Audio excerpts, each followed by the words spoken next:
Mesdames et messieurs, bonsoir. Nous recevons cet après-midi l'abbé Casimir Ondomba dans le cadre de l'émission Témoins de l'Histoire. En effet, ce 17 février 2022, nous célébrons l'arrivée en terre gabonaise il y a 40 ans pour une visite pastorale de 3 jours du pape Jean-Paul II, et était présent avant de penser inviter l'abbé Casimir Ondomba. L'abbé Casimir Ondomba est prêtre ordonné des mains de Monseigneur François Ndong en 1969, précisément à la fête de l'Assomption de la Vierge Marie, c'est-à-dire le 15 août 1969. Alors il avait 13 ans de sacerdoce lorsque le pape Jean-Paul II a foulé le sol gabonais. Monsieur l'abbé, bonsoir. Bonsoir, monsieur l'abbé. Alors monsieur l'abbé, nous sommes heureux parce que en regardant l'almanach de la visite du pape, la messe au stade, il y avait là un prêtre qui jouait le rôle de diacre, et il s'appelait Casimir Ondomba. Alors comment cette visite vous l'avez vécue? C'est la question qui est première. Comment avez-vous vécu la visite de ce sœur de l'apôtre Pierre en terre gabonaise? Je demande à l'Esprit Saint de m'inspirer, parce que c'est pas facile de parler de tout ça. Ce que je dirais d'abord, il m'est difficile de dire ce que la visite du pape au Gabon m'a inspiré, parce qu'il y a un phénomène lié à la personne du pape. J'ai fait un nombre d'années à Rome. Je vois des gens qui sont à Rome depuis bien avant moi, ou un peu plus longtemps. Des gens qui sont là à Rome depuis 10 ans, 15 ans, mais qui régulièrement s'en vont à l'audience du pape, ils s'en vont voir le pape pour l'Angélus. Donc moi j'ai quand même vécu un certain nombre d'années à Rome. Et je dis c'est vraiment lié à la personne du pape, c'est même pas qui est pape. Parce que j'ai vu, le premier pape que j'ai vu c'est Paul VI. Et après c'est Jean-Paul II et tout cela. Donc dire quelle a été l'impression que ça m'a fait, c'est franchement, je dirais qu'il y a un mystère du pape dans l'Église. Qui fait que j'aurais pu dire que Paul VI, Jean-Paul II, je ne l'avais pas vu encore, puisque quand il était élu pape, j'étais déjà au Gabon. Bon, j'avais vu Paul VI et tout ça. Mais je dirais que dès qu'on dit pape, ça fait quelque chose de spécial. Et depuis la mort de Jean-Paul II, je suis allé à Rome pour le cadre des études et tout ça, le recyclage. Et j'habitais au premier français, et chaque fois je passais à voir le pape François au Vatican, faire voir le pape François. C'est pour dire que c'est très difficile de demander. La présence du pape, c'est toujours quelque chose. Bon, évidemment, la note ici, c'est le fait que le pape vienne au Gabon. Oui, ça peut ajouter. On a l'impression que même de vivre un mystère, parce qu'on croit que ces choses-là, c'est des choses qui ne sont pas de ce monde, c'est d'un autre monde. Donc là, pour moi, la visite du pape au Gabon, ça fait comme un choc. Mais je vous dirais que le pape viendrait encore au Gabon aujourd'hui, même 5 ans après, tous les 5 ans, ce serait toujours un peu la même chose. Il y a un mystère lié à la présence du pape. C'est ce que moi je peux dire. Bon, c'est vrai qu'il y a des gens qui n'aiment pas voir le pape et tout, mais moi, vraiment pour les catholiques convaincus et tout, la présence du pape fait toujours quelque chose de nouveau. Donc, ça m'a fait une impression d'avoir fait. Et ensuite, il faut dire que lorsque Jean-Paul II est venu au Gabon, il avait déjà visité pas mal de pays. Donc, ça n'avait rien d'étonnant que le pape vienne au Gabon, tout ça. Mais la visite du pape fait toujours quelque chose de nouveau. C'est ça qui est extraordinaire. Donc même moi qui avais vu le pape déjà à Rome et tout ça, c'était quelque chose de nouveau de le voir au Gabon. Sans savoir même que j'allais être très proche de lui à la messe. Bon. Ça n'a fait qu'ajouter aux émotions. Donc c'est ça. Comment j'ai vécu l'événement? Comme toi, chaque fois qu'on se sent en présence du pape, il y a un mystère qui se dégage de la présence du pape. Alors, Père, le pape, il est évêque de Rome, il est membre du collège des évêques, mais puisque nous avons la grâce de vous avoir cet après-midi, dans le choix que le Christ Jésus fait de ses 12 apôtres, il y a André qui amène à Jésus, qui parle de Jésus à son frère, Simon, et Simon est choisi, et le Christ en fait la pierre. Alors, comment expliquer que cette pierre est dans le collège un successeur qui est le pape? C'est la disposition c'est la disposition divine. J'ai dit tout à l'heure que l'esprit m'éclaire. Parce que qu'est-ce qui a fait que Jésus choisisse un chef sur 12? Hein, un chef sur 12. Je pense que quand on est 12, c'est plus facile de fonctionner sans chef. Ou bien on peut être le chef à tour de rôle. Aujourd'hui, on dit que les évêques sont les successeurs des apôtres. Et comme il y a combien d'évêques dans le monde? Et quand Jésus est monté au ciel, on pense qu'on dit au Sénat qu'ils étaient 120, bon, Saint Paul parle de 500 frères qui l'ont vu, peut-être tout ça. Donc en tout cas, c'est moins des milliers d'individus. Lorsque le Christ a choisi Pierre. Or aujourd'hui, les catholiques c'est le groupe religieux le plus nombreux, je pense, plus d'1 milliard. Donc, comment voulez-vous que 1 milliard de personnes puissent vivre sans une tête, sans une référence? Et une référence qui ne pouvait être autorisée et mandatée que par chef du Christ. Donc en choisissant Pierre, en lui disant je te donne les clés du royaume, Pierre, sur toi je bâtis l'église, le Christ désignait directement cette fonction-là pour l'unité visible de son église. Et nous voyons par l'expérience que là où il n'y a pas Pierre, l'unité est difficile. Là où il y a Pierre, l'unité reste difficile, mais on sait que si je sors de là, si je n'obéis pas là, je suis en dehors de la communion. On ne peut pas dire que l'unité et la collaboration soit plus facile pour nous catholiques, mais au moins il y a une référence qui permet de dire que voilà dans quel sens il faut aller. Je me rappelle, pour parler encore du pape, il y avait un pasteur très influent en Europe là-bas, c'est une église, qui notait ceci. Il y a un phénomène là, quand même.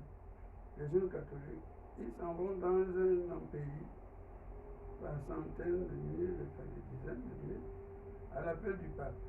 Je parle des journées mondiales de la jeunesse. Oui, ils s'en vont écouter le pape, le rendez-vous avec le pape et tout cela. Et puis après, ils rentrent chez eux. Et après, tous se rendent à Rome pour aller voir le pape encore. Il y a là un phénomène qui est quand même extraordinaire. C'est ce que je vous disais au départ, qu'il y a quelque chose dans la personne, dans la fonction du pape qui est extraordinaire. Et cette affaire-là, cette fonction du pape, disons, c'est vraiment affirmé. Ça, c'est un historien qui le note, l'historien Daniel Rops, il note ça, que c'est en fait avec le pape qui a perdu politiquement les États pontificaux, Pinochet, qui est aujourd'hui bien heureux. C'est lui qui a perdu politiquement, il a perdu la bataille, mais c'est avec lui vraiment qu'on voit que le pape s'est vraiment celui sur qui l'Esprit Saint se repose et qui a entendu le cri Pétrus. Et là, tout le gallicanisme, toutes ces espèces d'église nationale, ça ne tient plus tellement. Donc le pape au Gabon, on peut dire pendant 2 jours, Libreville, a été la capitale de l'église. D'autant plus que le pape partait même de chez nous pour aller visiter une église sœur en Guinée équatoriale. Donc c'était un grand honneur. Mais je vous dirais que c'est le pape vient au Gabon, vous allez voir le pape à Rome, vous allez rencontrer le pape dans un autre pays. Il y a un mystère de la présence divine par le pape qui est là. Et on n'explique pas le mystère, on le constate.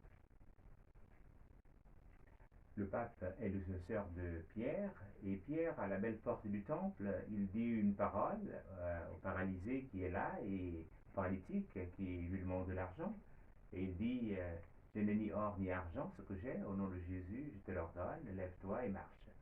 Jésus ne va rien. Et cette parole a aussi retenti de la part du successeur de Pierre, donc Jean-Paul II, en terre gabonaise. Alors, vous qui avez connu l'Église avant l'arrivée de Jean-Paul II et qui la connaissez aujourd'hui, est-ce que vous voyez que cette Église s'est levée et qu'elle marche? On peut dire, oui, parce que en fait, la grande illusion, c'était surtout par rapport aux vocations, surtout aux vocations religieuses et sacerdotales. Et quand on voit le nombre de jeunes, surtout les prêtres, apparemment, ça marchait quand même, le nombre de laïcs. Parce que l'Église s'est levée et marche, parce qu'il y a un grand séminaire. Et je me rappelle, le fait qui m'a frappé, c'est lorsque le pape est venu au stade pour la messe, et puis on était à la sacristie, tous les servants de messe, les grands enfants. Le pape s'est lavé les mains un peu, tout ça, il a regardé, et c'est le séminariste, un des jeunes qui étaient là habillés, tenus. Bon, je pense que le pape viendra au Gabon aujourd'hui, il aurait des dizaines de jeunes en soutane, en surplis, peut-être même sans prendre des jeunes des écoles, des journalistes en soutane de tous les diocèses. Si on veut que les gens s'attendent à lequel ils seront 30. Donc il y a quand même là un grand changement. Par rapport à ce jour-là, je crois qu'il n'y a pas un grand séminariste, ceux qui n'avaient même pas encore le grand séminaire. Donc parmi ceux qui servaient la messe, c'était les jeunes servants des paroisses, c'est les séminaristes. Ce n'était pas les séminaristes, c'était les enfants de cœur des paroisses. Donc l'église marche quand même, donc l'église marche, avec les difficultés du pays. Il ne faut pas jamais séparer l'église du pays, il faut elle évolue. L'église du Gabon regarde comme un mot d'ordre vraiment impérieux, la parole du pape, lève-toi et marche. Et essaie de marcher bien mal avec la lenteur, le recul, mais aussi avec quand même avec les efforts qu'on fournit. Lors de la célébration du jubilé des familles à Notre-Dame du Gabon, autour de Saint-Jean-Paul II, Monsieur Jean-Pierre Balova, des équipes Notre-Dame, adressait un bilan un peu en relevant que la présence de Jean-Paul II a donné aussi de voir des prêtres élaborer des canevas pour l'accompagnement des foyers. Et on est passé d'une régularisation de situation à véritablement un accompagnement, une préparation au mariage. Vous, comme pasteur qui, depuis 69 et aujourd'hui, avez cette charge d'accompagner en relevant la présence de Pierre au milieu de la communauté gabonaise, comment voyez-vous la famille, la dynamique de la pastorale familiale? Non, je dirais que toute cette dynamique-là, de la pastorale, que ce soit des jeunes, c'est quand même, on peut dire, la réponse de l'église du Gabon, donc des évêques, aux paroles du pape, à toutes les catégories sociales. Donc le pape, pas seulement lors de son passage au Gabon, mais en d'autres occasions, il y a toute une pastorale, une catéchèse sur la famille. Et l'actualité dans le monde fait aussi que la pastorale de la famille est une urgence. Tout souvent de l'approche genre, tous ces problèmes-là, incite l'Église à réagir pour prêcher la physionomie de la famille, donc pour un évangile de la famille comme de tout le reste. Donc, ce que je vois, c'est qu'on essaie de répondre à la demande du pape et avec les autres invitations des papes depuis, pensons au pape François, qui a fait un synode sur la famille. Donc, tous ces événements font qu'on essaie de répondre aux exigences nouvelles de la famille, à une pastorale de la famille, qui était peut-être déjà élaborée un peu auparavant, mais qui avait passé par la période de crise. Parce qu'il faut aussi dire, c'est que au lendemain du Concile Vatican II, il y a eu une crise un peu générale dans l'Église, où les gens pensaient que beaucoup de choses avaient changé. Donc, la pastorale de la famille a subi aussi une certaine éclipse à cette époque-là, et on reprend un peu tout. Donc, la pastorale de la famille aujourd'hui, c'est quand même partie de l'être et marche, tout en se disant que les difficultés continuent aussi. Et que dans beaucoup de cas, la régularisation de mariage est encore le cas. Et un autre phénomène aussi qui l'accompagne, c'est quand même la pastorale des jeunes. Et la pastorale des jeunes aussi, le mouvement charismatique, le renouveau, qui entraîne pas mal de conversions, qui pousse normalement beaucoup au mariage religieux, c'est un sacerdoce, au mariage religieux. On peut regretter que c'est un mariage par principe que le renouveau, il faut se marier religieusement, on tourne court, mais ça c'est le risque qui est partout, le risque qui est partout. Le premier qui a couru le risque, c'est Dieu quand on enlève la liberté et tout ça. Il a couru le risque de l'échec.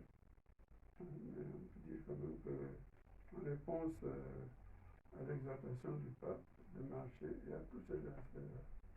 Spécialement, effectivement, le mariage, le sacrement et les vocations.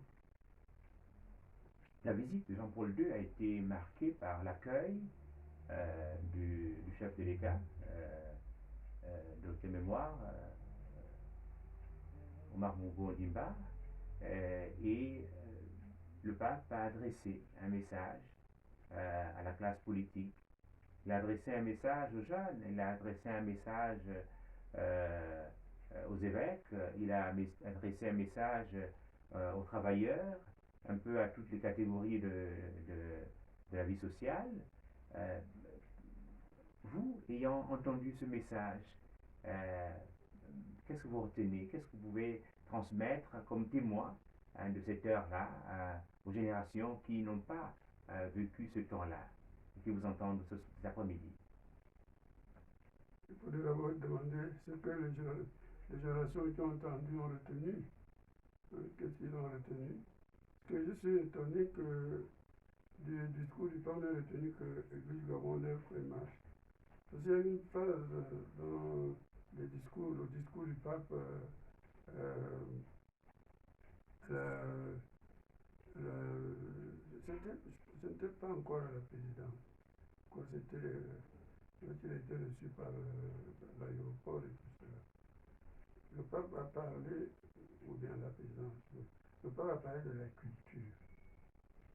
La culture gabonaise, la culture, c'est ce qui rapproche un peuple des autres et qui le différencie aussi des autres.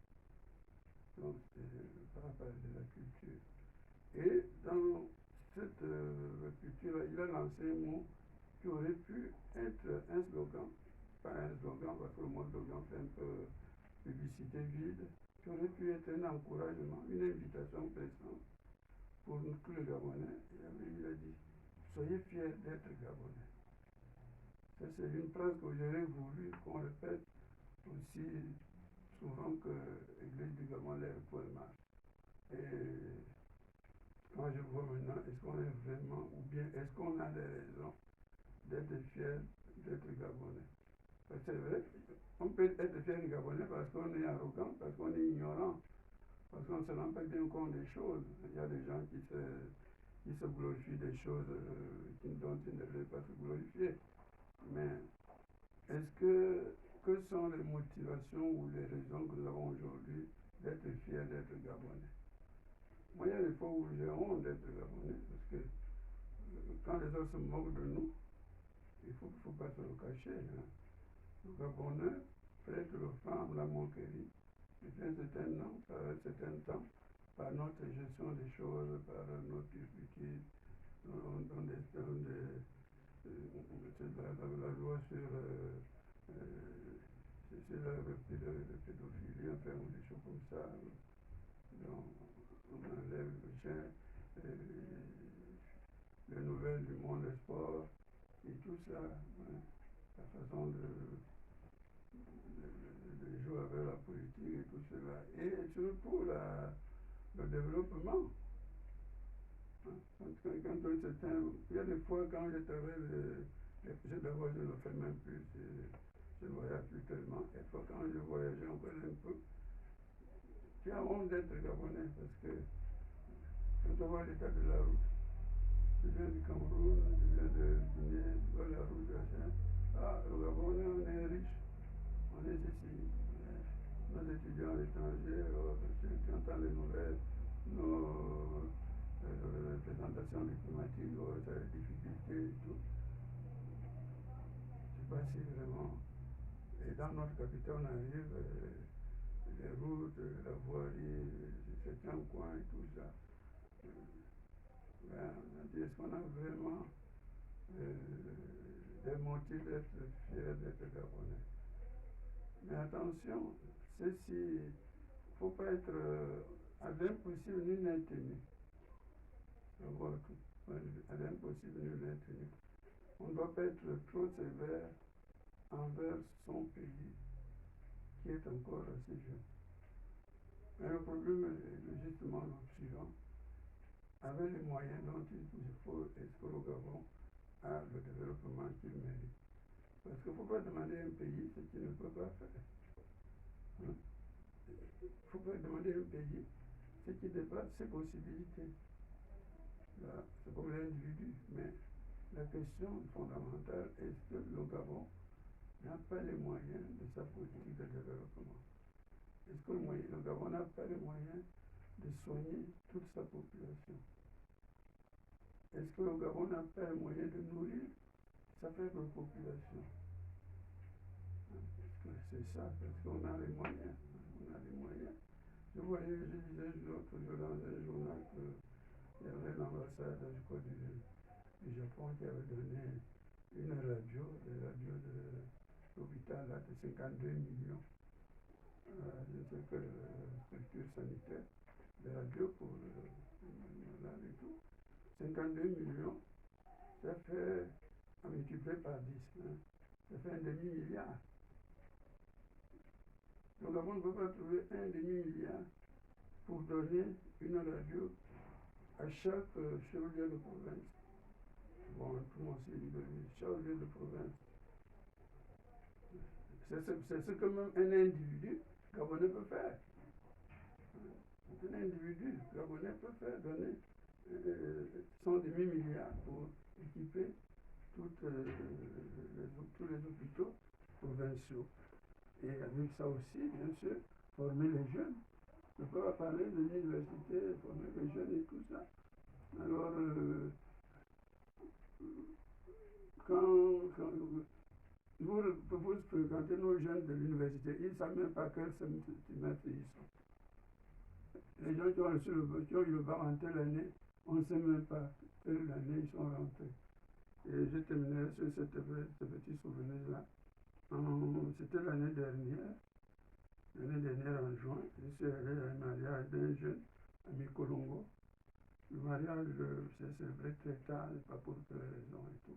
Quand on est arrivé là-bas, on a trouvé des jeunes, les Saisiens organisent toujours les jeunes. Il y avait des jeunes qui fêtaient leur bac. Le nouveau bachelier qui fêtait le bac. Alors, parmi les jeunes qui avaient au mariage, il y avait des bacheliers de l'année de l'an. Qu'est-ce que c'est? Moi, c'est les jeunes qui ont reçu le bac. Oh, les pauvres, ils font le bac, c'est ça aussi qui les attend. Ça, c'est les gens qui ont eu le bac l'année d'avant. Hein. C'est même pas les gens qui vont dire de notre temps, de notre temps. Ceux qui ont eu le bac une année avant eux, ils disent le pauvre, s'ils savaient ce qui les attend, ils ne fêteraient pas leur bac. Et ça, c'est le Gabon. C'est le Gabon. Mon sentiment, c'est que le Gabon auquel le pape Jean-Paul II s'est adressé en 1982 était un Gabon qui semblait encore un pays plein d'espoir et d'avenir. Et le Gabon d'aujourd'hui, c'est un Gabon, à mon avis, qui est maussade. Qui est maussade, qui est, je ne sais pas où l'on va. Encore une fois, non pas par manque de moyens, mais par un choix négatif. Par un choix négatif, parce que ce n'est pas honnête de critiquer les gens quand ils n'ont pas les moyens. Ce n'est pas honnête. Mais quand on a les moyens qu'on a dans notre pays, qu'on voit ce qu'on a, ce qu'on produit, mais tout le monde le pense, tout le monde le dit, enfin tout le monde ne le dit pas, tout le monde en est conscient, mais on est là, on ne fait rien, on est là, on a peur de le dire, mais c'est ça, le Gabon auquel ou beaucoup la correspondance de ce que Jean-Paul II a souhaité. Dans tout le reste, il n'y a pas. L'université, ce n'est pas ça. Le monde du travail, ce n'est pas ça. Parce que le pape a dit aux gens du travail, vous avez une clé de développement du Gabon. Non seulement de ce développement, mais de la nature, la qualité du développement. Quel type de développement vous voulez? Quel est le type de développement qu'on instaure au Gabon? Là où les pauvres deviennent plus pauvres, les riches deviennent plus riches. Hein. Les gens fouillent les poubelles au Gabon. Non pas parce qu'ils sont paresseux, non pas parce qu'ils en veulent trop, mais parce que je ne sais pas. Ou bien parce que, enfin je ne sais pas, ce sont des... Je ne sais pas parce que je n'ai pas fait des études dessus. Mais il y a des solutions qui existent. Il y a des solutions qui existent. Alors, donc, soyez fiers d'être Gabonais. Aujourd'hui, les Gabonais n'ont pas tellement de raison d'être fiers. Parce qu'eux-mêmes ils ont choisi la honte. Bien sûr, les gens politiques ne le savent pas, puisque quand tu es un homme politique, tu vas à l'étranger. Le protocole te prend en charge. On te prend en voiture, t'amène à l'hôtel, tout ça, là, bien manger. Mais il faut qu'ils se rendent compte que les étudiants, les petits voyageurs, ils souffrent. Hein, parce qu'on ne leur cache pas le mépris qu'on a du Gabonais aujourd'hui. On ne leur cache pas. On ne leur cache pas. Donc, enfin, voilà. Et réellement, pour moi, je dirais ça, chaque fois qu'on commémore le passage de Jean-Paul II, il ne faut pas que ça devienne une affaire folklorique, que ça devienne une affaire piétiste, hein, de dévotion, de machin. Il faut dire, mais moi je comprends, mais cet homme-là, il a parlé à ce pays comme s'il voyait l'avenir.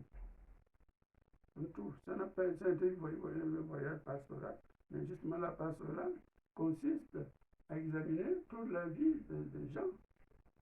Toute la vie des gens. Toute la vie des gens. Le Gabon auquel Jean-Paul II s'est adressé en 1982, bien, ce n'est pas le Gabon d'aujourd'hui. C'est un Gabon plein d'espoir. Aujourd'hui, c'est un Gabon de désespoir. C'est un Gabon de l'égoïsme, où seulement on essaie de parler église, de machin, de primaire, mais le pays en tant que pays, c'est pas ça. C'est pas ça. C'est pas ça.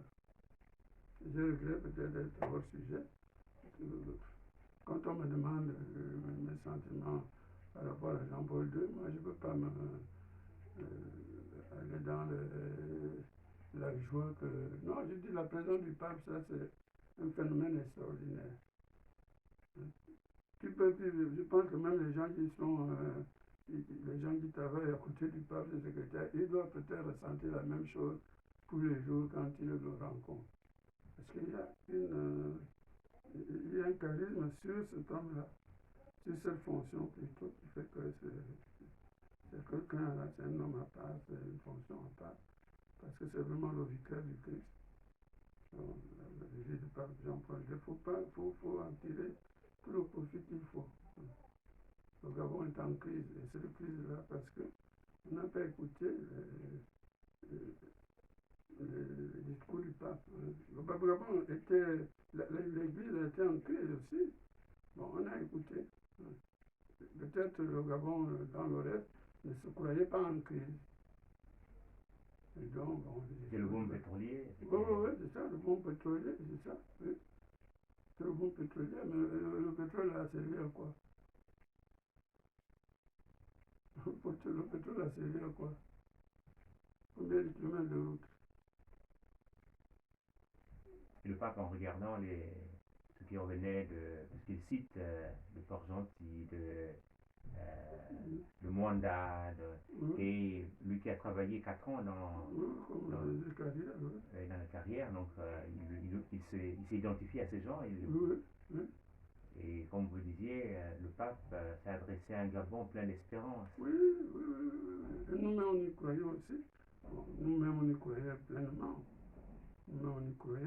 Bon. Mais comment est-ce qu'on peut entendre aujourd'hui ce message du pape pour repartir, pour entrer dans une dynamique d'espérance, puisque aujourd'hui, comme vous l'avez relevé, les jeunes qui fêtent leur bac et d'autres qui s'indignent en disant mais... Ils ne s'indignent pas, ils ont pitié d'eux. Ils ont pitié d'eux. Oui. Les aînés qui ont eu le bal avant ont pitié des cadets qui viennent avec eux. Ah, les pauvres, s'ils savaient ce qui les attend à avoir le bac.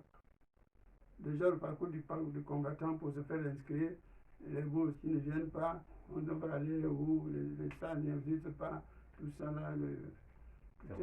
C'est vrai que lorsque le pape arrive au Gabon, les jeunes Gabonais allant en 6e, ils ont 8 000 francs de salaire par mois. Et donc 24 000 francs, il suffit d'avoir 10 de moyenne pour avoir sa bourse. Et le transport en commun, le transport scolaire était organisé. Aujourd'hui, les parents, outre la période Covid qui donne d'avoir l'ongori, mais les parents doivent casquer de l'argent pour pouvoir envoyer les enfants à l'école, inscrire. Donc comment est-ce que nous pouvons, vous qui êtes témoins de ce Gabon plein d'espérance, de ce Gabon du boom pétrolier, et qui avait entendu le pape dire son espérance, encourager, lui aussi qui sortait d'une situation difficile, parce que la Pologne qu'il avait connue dans son enfance a été une Pologne difficile. Mais alors comment est-ce que nous pouvons, dans ce Gabon de 2022, réentendre, 40 ans après, ces paroles du pape, qui sans doute sont des paroles sans ride. Elles n'ont pas vieilli, ces paroles. Non, elles sont plus actuelles que jamais. Elles sont plus actuelles de répondre. Il n'y a pas de plus sourd que celui qui ne veut pas entendre. Les Gabonais savent à peu près ce qu'ils doivent faire pour sortir, disons, du bourbier. Enfin, c'est-à-dire, je dirais, certains Gabonais savent ce qu'ils doivent accepter comme sacrifice pour que leur pays sorte du bourbier. C'est ça. Et je suis sûr qu'il y a des Gabonais qui sont conscients que, en fait, s'ils acceptaient certains sacrifices de leurs avantages, ils pourraient sortir le pays du bourbier. Bon. Moi, je ne peux pas, je n'ai pas de proposition politique à faire comme tel. Je dis ici, je ne veux pas le faire. Ensuite, les gens qui préconisent les révolutions, ça donne quoi? Ça donne quoi les révolutions? Moi, j'ai naïvement le sentiment qu'avec beaucoup de... C'est un altruisme, avec beaucoup d'empathie pour son peuple, on est capable de faire une révolution. Un individu arrive au pouvoir, tout cela, malgré les impératifs qui encadrent toujours une personne quand elle prend le pouvoir, avec un peu d'amour du pays, on peut quand même relever le défi. Malheureusement, il faut qu'on trouve cet amour du pays capable de s'opposer, de se sacrifier pour ses avantages. Tout ça. Et vous avez parlé de la Pologne du pape. La Pologne du pape, elle est passée de... Le pape avait... né en 1920, 1939, tout ça, une vingtaine de 9 ans, quand la Pologne est passée sous le régime nazi. Après le régime nazi, c'est le régime communiste. Donc une Pologne qui a toujours été sous emprise étrangère, mais avec des étrangers qui étaient, bon, évidemment, ils assistaient au peuple, mais à mon avis, surtout les Russes quand même, ils n'empêchaient pas le peuple de vivre, quand même, avec leurs dirigeants. Alors, comment peut-on entendre les paroles du pape? Je ne sais pas. Je ne sais pas. Je ne sais pas. Il faut que les Gabonais soient capables aussi. Et il faut qu'on... Je ne sais pas. Il faut que nos autorités aussi, enfin moi je le dis quand même, les événements qui se passent dans le monde actuellement, les Gabonais, quand les Gabonais, tous les Gabonais qui font la politique là, tous les Gabonais qui font la politique là, ils sont pour, avec quel empressement tous partent à Paris. C'est ce qui me frappe. Or, si tous vont à Paris, ça veut dire qu'ils vont là pour s'assujettir aux conditions de la France. Mais c'est normal que la France aussi soigne ses intérêts. Il ne faut pas être idéaliste et tout ça. Mais est-ce que la France ne peut se rassasier que si les autres meurent de faim? Et s'il n'y a pas moyen de partager équitablement? Équitablement. Hein. Bon. Mais il y en a qui disent, voilà, oh, la France vous donne, mais c'est les gens qui doivent gérer, qui gèrent mal. C'est ça le raisonnement, non. La France donne une part substantielle qui permettrait de développer le pays et tout ça. D'accord, mais ce sont les hauts dirigeants qui gèrent mal. D'où la question, mais est-ce que la France peut laisser, pourquoi les gens vont courir à Paris pour se positionner? Parce que tu ne peux pas diriger au Gabon si la France n'est pas d'accord. Comment vous maintenez en place les gens que vous savez qui ne gèrent pas bien? Je dis c'est votre faute. C'est évident. C'est évident. Hein. Ce n'est pas la faute de la France, c'est la faute de vos dirigeants. Il n'y a pas... Mais si nos dirigeants étaient sûrs que le verdict populaire avec des élections transparentes pourrait les faire partir, il fallait attention. Mais comme ils savent que la France dit tu restes, quoi qu'il arrive, tu continues. Donc ils font n'importe quoi, ou bien non, ou bien font ce qui est en leur faveur. Donc c'est ce cercle vicieux-là qu'il faut briser. Dire que on ne peut pas se développer en autarcie. On a besoin de partenaires, et parmi ces partenaires, la France est un partenaire de choix. Mais il faut que la France comprenne que elle ne peut se ressaisir. Il ne faut pas qu'elle dise elle ne peut se ressaisir que si les autres meurent de faim. Non. Il faut dire je me ressaisis en permettant aux autres de se développer. Et le développement permet, et c'est d'ailleurs une des raisons politiques Jacques Attali, français, qui disait que sans la démocratie, il n'y a pas de développement. Jacques Attali, c'est un français qui dit ça. Sans démocratie, il n'y a pas de développement. Donc la France peut vous laisser beaucoup d'argent, supposons qu'elle en laisse beaucoup. Si elle ne permet pas la démocratie et que les gens me gèrent, il n'y aura pas de développement. Oui, Père, il y a là les moyens, la bonté là, c'est les moyens, et puis il y a de l'autre côté aussi les raisons de vivre. Et je pense que l'enseignement catholique insiste dessus, c'est-à-dire qu'elle constate que les parents ou l'État met sur pied les moyens de vivre, et l'Église, pour sa part, donne les raisons de vivre. Est-ce que ce message du pape Jean-Paul II, du Saint-Pape Jean-Paul II, parce que finalement est passé au milieu de nous, il n'est pas devenu saint au soir de sa mort, il est devenu saint toute sa vie, et le soir même de la grande veillée, attendant qu'il entre dans la maison du Père, on a vu Santo Subito, une demande du peuple, et quelques années plus tard, des miracles ont été opérés par lui, et l'Église l'a reconnu, et il a été bien heureux. Ensuite, il est saint. Donc finalement, un saint est passé au milieu de nous. Alors comment est-ce que l'Église peut-elle, en célébrant ces 40 ans de la présence de Jean-Paul II parmi nous, sur notre terre, se donner d'insuffler ces raisons de vivre, ces raisons de construire ensemble, de bâtir ensemble? Bon, de toute façon, les raisons de vivre, ça va ensemble, hein, avec les moyens. On ne peut pas d'un côté parler des moyens de vivre sans les raisons de vivre. Et parler des raisons de vivre sans les moyens, ben c'est agiter de la fumée. Donc il faut qu'il y a les moyens de vivre sont là. Les moyens de vivre sont là. Il faut que, effectivement, qu'on donne les raisons de vivre. Et les raisons de vivre consistent en quoi? C'est l'esprit de partage, hein, c'est l'esprit de sacrifice, c'est au moins ce qui est au plan national, c'est la transparence dans la gestion des choses, c'est tout ça, l'honnêteté, etc. Des choses qu'on apprend à l'école, qu'on apprend à l'école,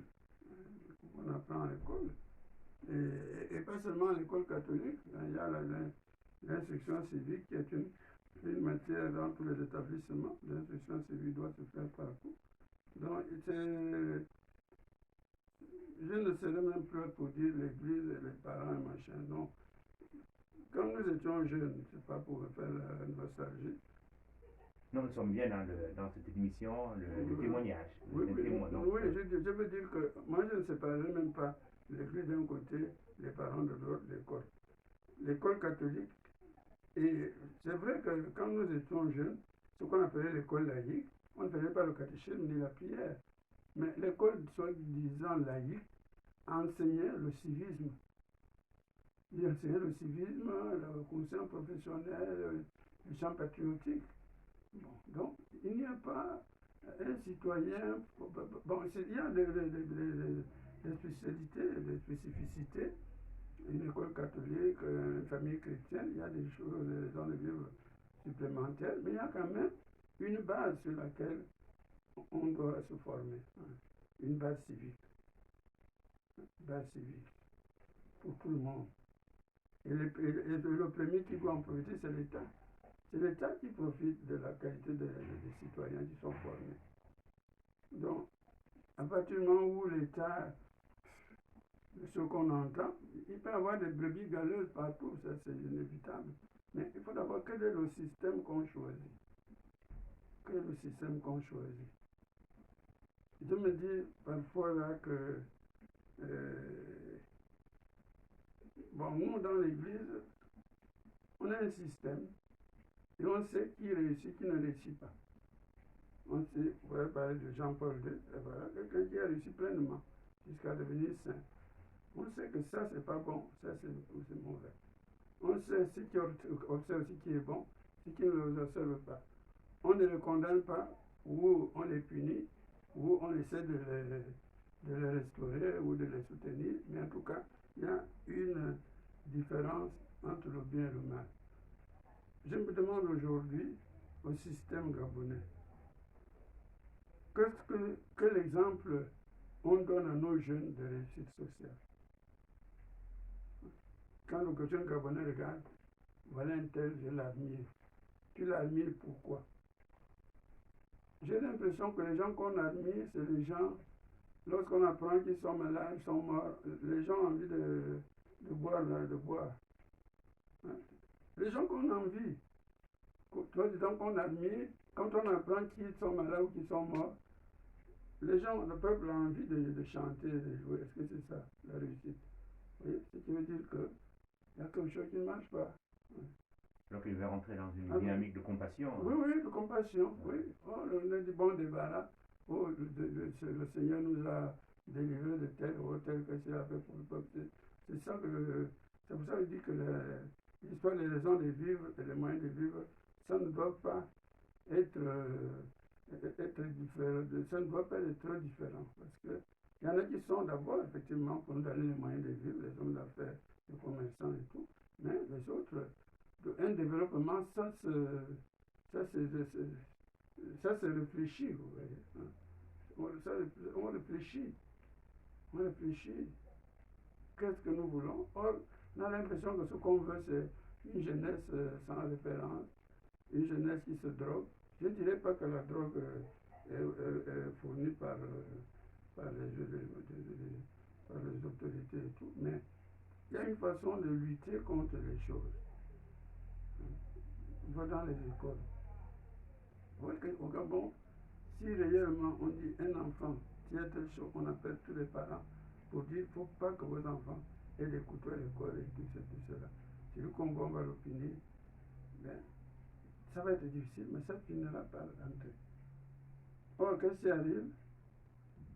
Un enfant est puni, tiens, tout ça, on le renvoie de tel établissement, il ira entrer là. Les parents interviennent selon donc les enfants, l'impunité, pas seulement pour les enfants, mais pour tout le monde.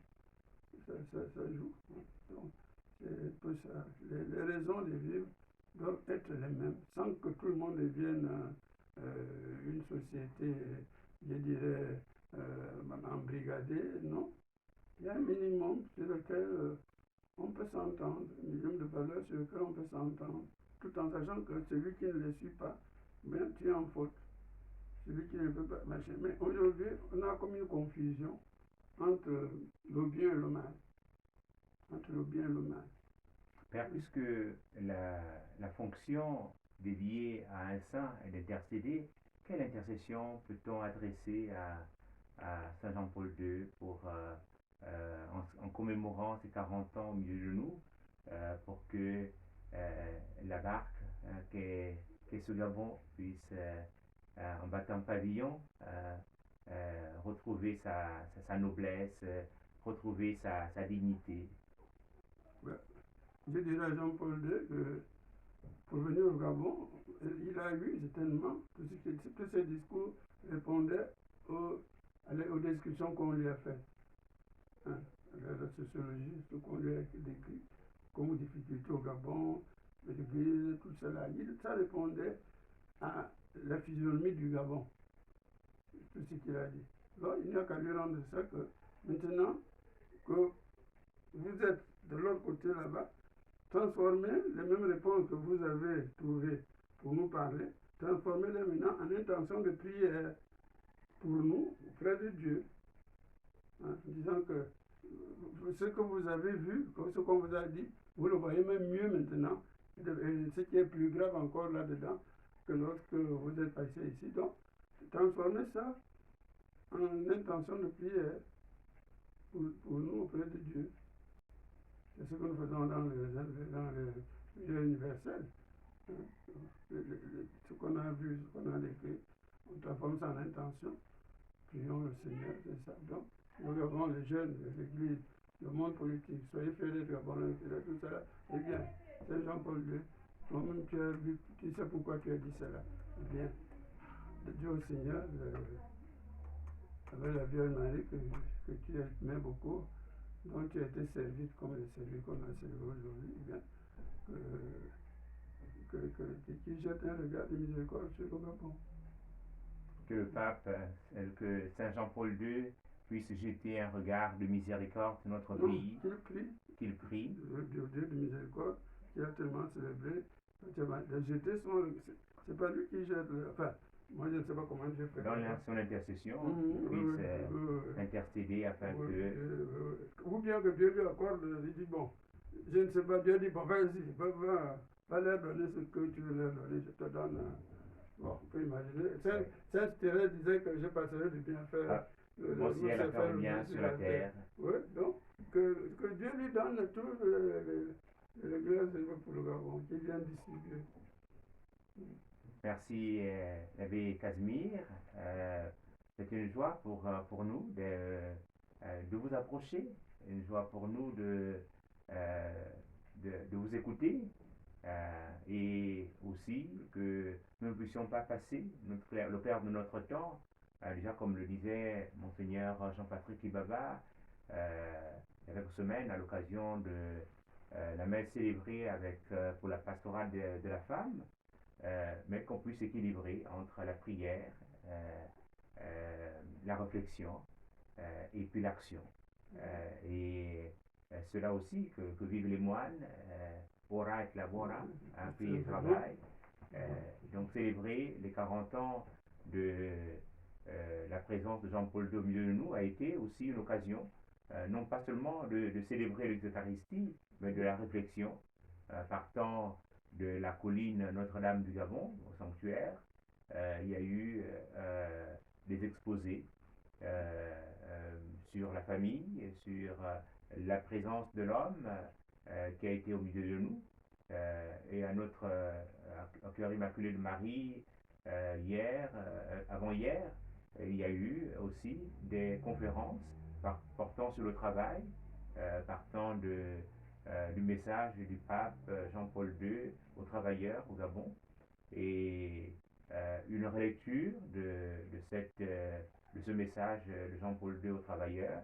Et hier, à la paroisse Saint-Pierre, il y a eu non seulement une projection d'un film sur la vie de Saint Jean-Paul II aux jeunes, son rapport avec les jeunes, mais aussi une analyse du message adressé aux jeunes, la préoccupation de Saint Jean-Paul II aux jeunes, et à chaque débat, à chaque exposé, il y a eu, c'est au séminaire Saint-Jean, à 14h, il y aura la rencontre, le jubilé avec les séminaristes, parce que comme vous l'avez relevé, Jean-Paul II entrant à la sacristie au stade, en voyant les jeunes garçons qui étaient là en aube, il s'est demandé si ce sont les séminaristes. Et donc, c'est dire que Jean-Paul II a été au cœur même de cette phrase prier le maître de la moisson, d'envoyer les ouvriers à sa moisson. C'est une demande du Christ Jésus. Et nous nous souvenons dans le cadre de la formation je vous enverrai les pasteurs, les vocations de Saint Jean-Paul II.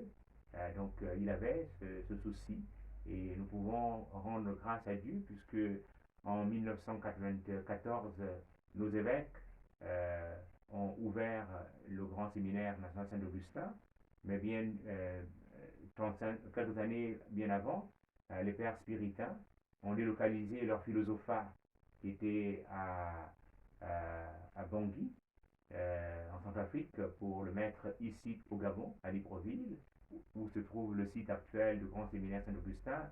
Et ensuite se sont transférés et un jour vont célébrer les 35 ans de la présence du séminaire Daniel Brottier. Donc c'est dire que ce jubilé mérite d'être célébré, et nous ne pouvons que rendre grâce à Dieu qui nous a envoyé un tel pasteur pour l'Église universelle, qui portait toutes les églises dans son cœur, et particulièrement celle du Gabon.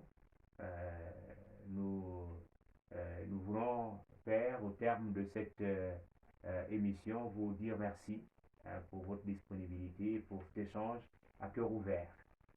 Oui, merci aussi, mais je regrette un peu parce que, bon, il y a des sujets sur lesquels on est très sensible. Hein. Je parle de la situation du Gabon. On est très sensible. Peut-être on dit des choses qui choquent, qui peuvent choquer. Je demande des excuses vraiment si je suis choqué par certains propos, mais je ne suis pas ceux qui pensent que le Gabon va bien. Je suis ceux qui pensent non seulement le Gabon ne va pas bien, mais il devrait aller beaucoup mieux.